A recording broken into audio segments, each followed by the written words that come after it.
I want to talk about something that might surprise you a little bit, because despite what a couple of the results might say, Manchester United have actually had a much better start to the season than a lot of people think. Now, I know what the headlines are. United are stumbling, no improvement from last season, and I'll admit that result and performance against Grimsby has kind of killed some of the momentum that we had from that positive pre-season. But I think if we look a little bit at the underlying numbers, some of the things outside of just the results, especially in the Premier League, the story is actually very, very different. Yes, there have been individual errors, but that isn't the system. And the system itself is starting to show clear improvements over last season. And at this stage, with where Manchester United were last season and where we want to get to, I would say right now, performances are almost more important than results. Now, that's not to say United can lose every game this season, and I'll be happy as long as we have a couple of nice passes and Brian Mbeumo has a few shots. But the point I'm making is United need to work their way back up the table. It's not going to go from being the sixth worst team in the league last season to being the third best overnight. We're going to see an incremental improvement. And what needs to come first is a foundation of performance, a way that we can clearly see Manchester United approach each and every game, and consistent and continual ways that we make chances, that we control games, and that we beat other teams. The results will come. The results have to come. But if the performances come first, the results will follow. And that, for me, is the most exciting thing. So let's get into it then. Let's have a look at some of these attacking numbers where it's absolutely clear Manchester United are improving. In terms of expected goals, I know not everyone is a fan of this metric, but just as a way to see the types of chances and how many good chances that you have accumulated across the games, I think it is a valuable idea. United are top of the league with 6.8. That's 2.26 expected goals per 90 minutes. Now, to put that in perspective, City are on 5.8 compared to United 6.8, Arsenal only 4.7. And in terms of per 90, Manchester United were way down at 1.4 per game, which is mid-table stuff. To go from 1.4 to 2.26 is massive. And yes, the sample size is limited, but we all still have opinions. We all still get stressed out, and we all still want to see what has happened so far. If United could actually convert at that rate, over 2 goals per game, immediately you're much more likely to win every single week.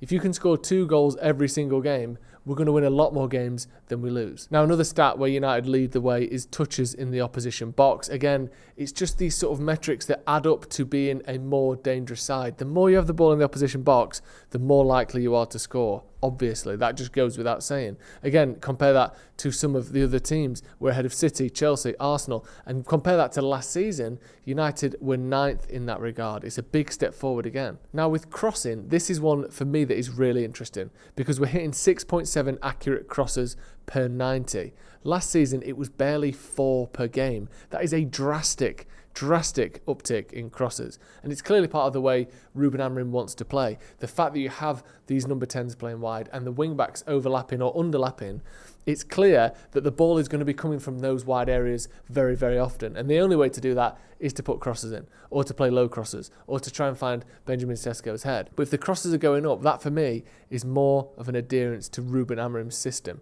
That is a good sign. And you also add that to the fact that Brian Mbeumo was one of the most prolific crossers of the ball in the Premier League last season. And again, extrapolate this across all of the data that we've mentioned so far.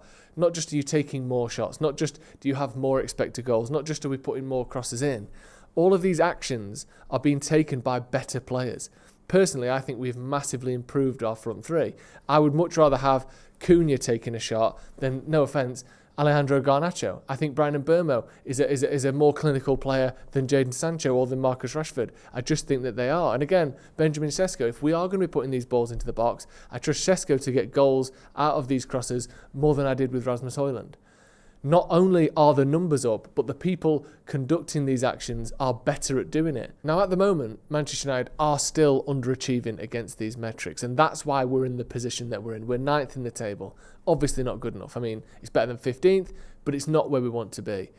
But when you add in the fact that across the season, these things tend to level out, you will start hitting your expected goals. You will start converting those chances when Cunha hits the post and Bruno misses a penalty.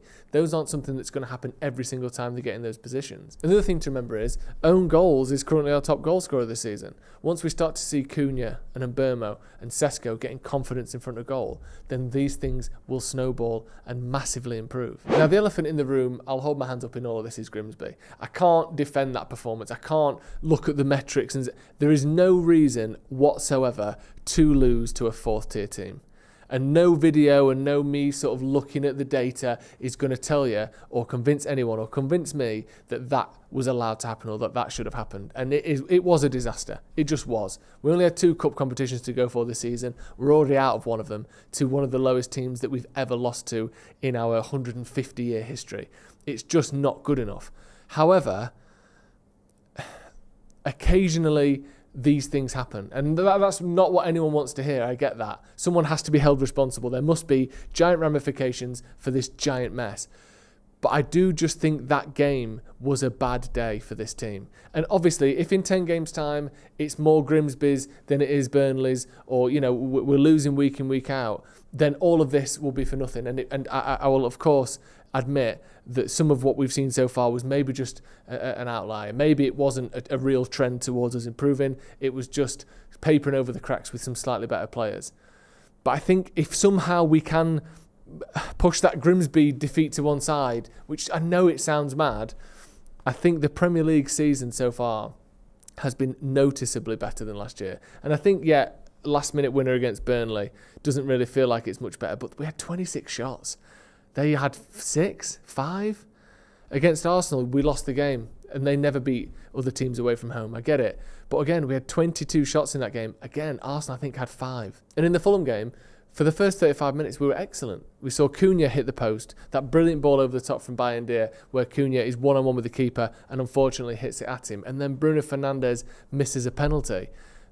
That should have been wrapped up. That game should have been dead and buried after 35 minutes. And instead, we made it hard for ourselves. And in the second half, admittedly, United weren't particularly good and we ended up drawing that game.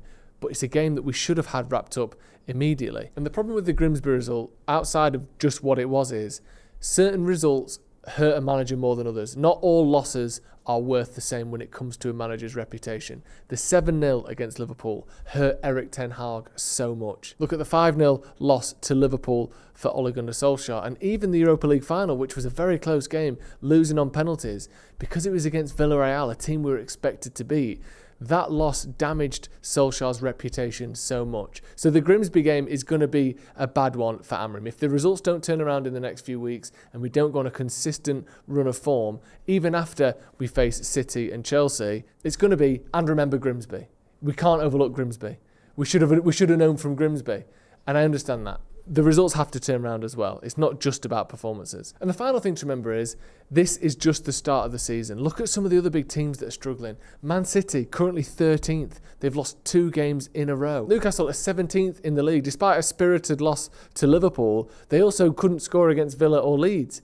That's not good. And then you look at Villa, another team far above us last season in the European spots, hammered by Crystal Palace. At home, they haven't even scored a goal yet and they're in 19th place. Even Arsenal, who beat us on the opening day, were 2 points behind them. It's very early in the season and not many teams have put in better performances than Manchester United so far. The teams that sort of stand out are Chelsea and Liverpool, but Chelsea weren't great against Fulham and Fulham were absolutely robbed of a goal by VAR. And if you break down Liverpool's wins, it was an 88th minute winner against Bournemouth. I know they got another one after that, but up until that point, it was a dead heat. It took a 98th minute winner against 10 men of Newcastle.